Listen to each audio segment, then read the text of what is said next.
Et justement, toujours dans ce volet sécurité à Bessia, les circonstances de la mort d'un jeune homme prêtent à confusion. Alors que la famille et le médecin se rejettent la responsabilité, l'Union des boulangers, elle, pointe un doigt accusateur sur la famille qu'elle soupçonne de sévices aggravés.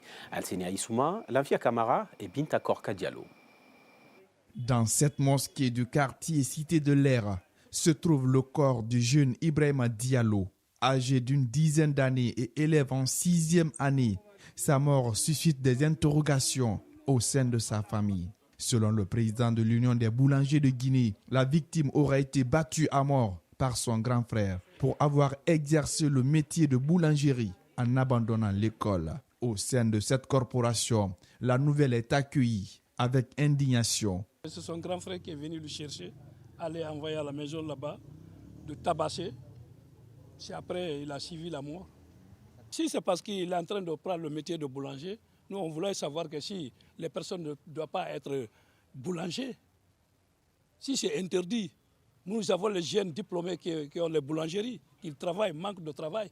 Donc nous avons les gens, même les professeurs qui sont des boulangers. Si maintenant on a interdit les gens de venir apprendre à faire l'apprentissage de boulanger, c'est ce que les autorités vont nous dire.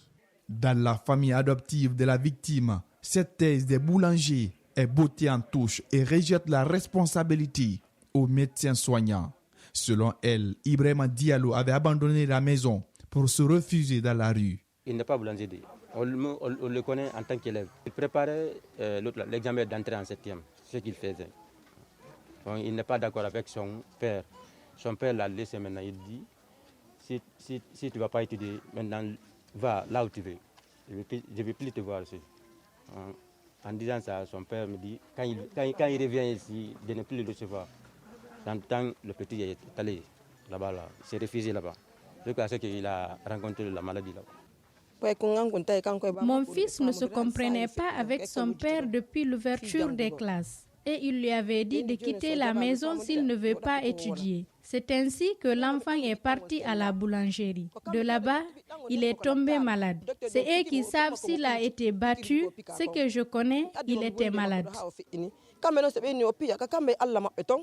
À quelques mètres de la maison mortuaire se trouve le centre de santé communautaire, la Solidarité.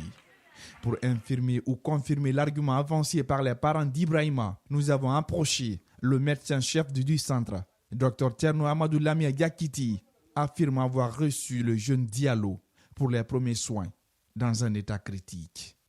Il est venu ici très prostré, si je vais m'exprimer en termes vulgaires, très fatigué, avec des douleurs au niveau des côtes, une fièvre très élevée de 39,9 degrés. Et vous nous apprenez qu'aujourd'hui il est décédé, c'est vraiment triste qu'il est décédé.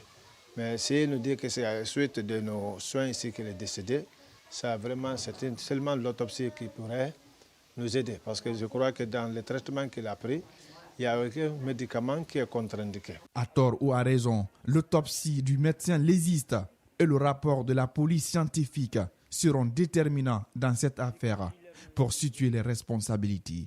Pour l'heure, 2 membres de la famille d'Ibrahima sont déjà inculpés et placés en garde à vue par la police, en attendant la suite des enquêtes.